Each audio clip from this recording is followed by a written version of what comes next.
Hi everyone! Welcome to the Empath Tarot Guides. Another love reading, timeless and general. Take what resonates lang po. Maybe some part of the reading makaresonate kayo. Some part of it hindi. Totally makaresonate na parang kwento ninyo ito. But ibang mga energies kasi since general reading. If you want to have a personal reading, I am accepting starting this March. So, pwede po kayong mag-inquire and book a personal reading. Okay? Spirit guide. Yan. Ano po kaya ang ating love reading for today? Mga connections, lessons in life and guidance ang nais mong ipabati sa amin. Mga aral at kabay sa buhay, pag-ibig. Yan. Send me more messages sa spirit guide.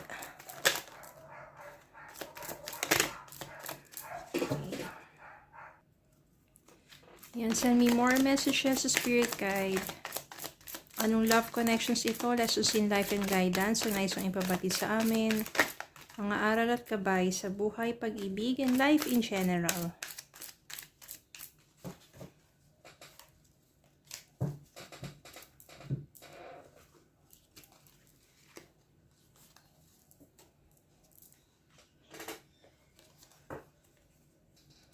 Judgment.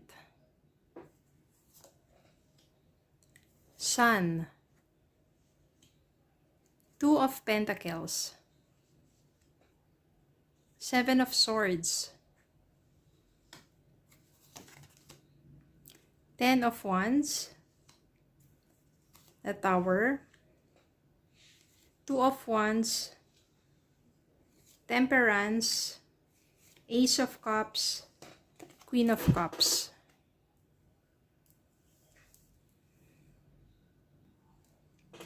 Seven of Swords.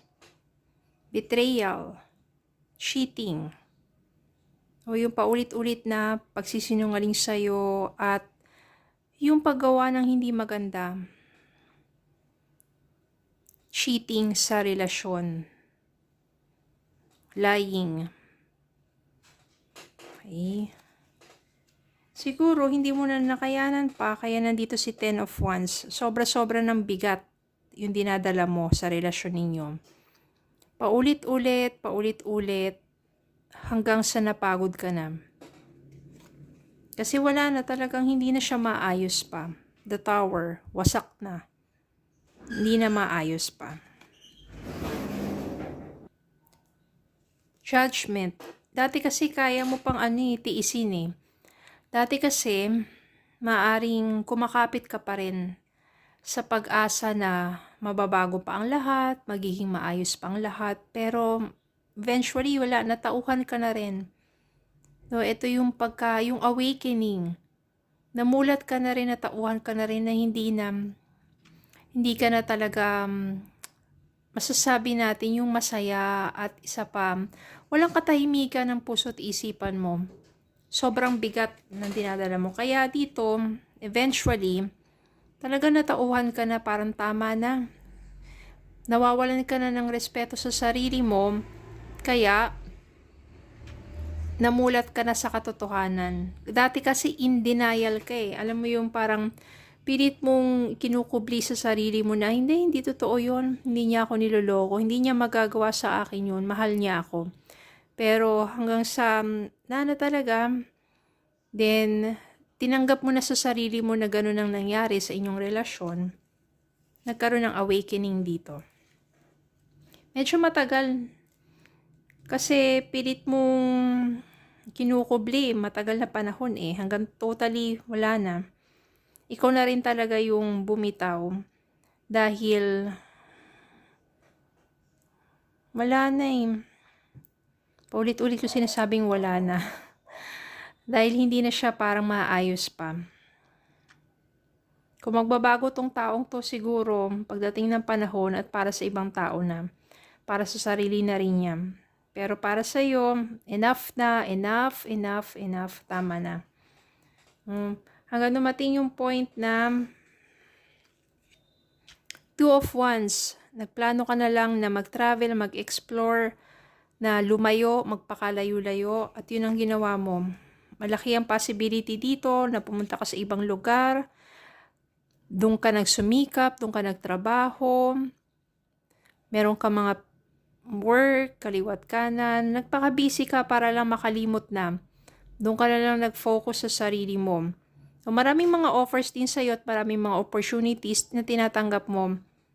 No? At maganda dito, na ma-manage mo, nababalanse mo yung oras mo. At least, nagpapaka-busy ka, doon natutuon ang iyong atensyon at panahon. At meron naman talagang sun. Ibig sabihin dito, may liwanag ang buhay. No, ganun man ang nangyari sa relasyon ninyo, sa'yo, pero ibig sabihin dito, napakaliwanag. Merong pag-asa, merong positibong mangyayari sa buhay mo.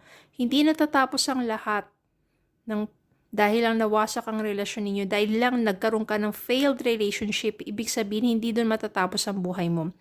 There is a new beginning, sun. It reflects positivity, new beginning, hope. Tapos kung makikita nyo dito, may mga bata. It also signifies new beginning with joyful, masasabi natin joyful ending na, no? This time. Nandito yung temperance. At the right time, sa tamang panahon na yan, you become more patient pagdating sa love. Hindi ka naman naghahanap hindi ka nagmamadali.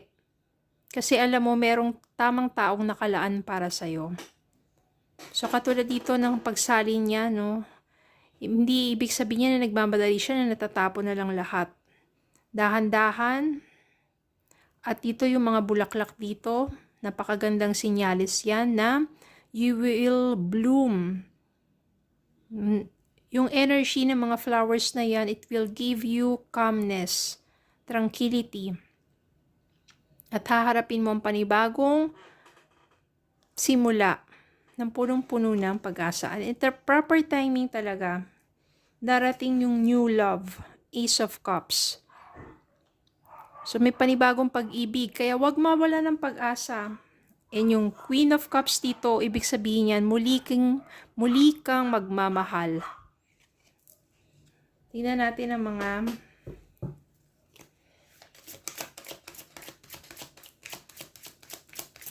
iba pang mensahe.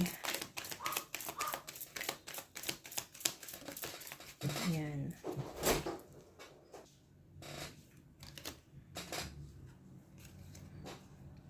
Three of Swords, from being broken-hearted. Eight of Wands, merong good news na darating sa'yo. Ace of Swords, there will be new ideas, clarity. Issues yun ang nangyari. Nagkaroon ng clarity sa kaisipan mo. From being broken-hearted, since you have clarity, there will be good news coming into your life. Someone, marireceive mo ang isang mensahe or someone makikipag-communicate sa'yo to know you. Maaring nakilala mo siya somewhere, tapos naging interesado siya sa'yo, gagawa yan ng paraan para makipag-communicate sa'yo. Doon mo makikilala at doon mag-uumpisa ang panibagong love na darating sa buhay mo. Don't lose hope pagdating sa love. Hindi porket nasaktan ka na una, palagi ka na lang masasaktan. Kaya nga, you have to love yourself first. So that you know that you value yourself at hindi mo nahahayaang masaktan pa.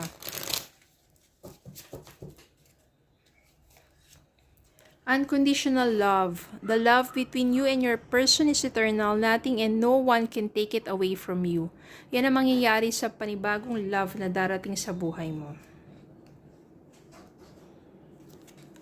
Open your eyes. If someone shows you who they are, believe them the first time.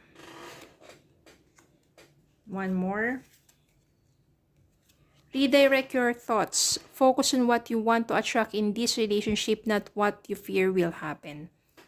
So, minsan kasi kapag may panibagong tao sa buhay mo, natatakot ka eh. na baka ganun ulit siya, katulad ng nakaraan, baka saktan ka ulit, baka lokohin ka. Redirect your thoughts. Ibig sabihin yan, huwag mong palaging pakaisipin na yun yung mangyayari sa'yo kung ano yung nangyari before sa panibagong person mo.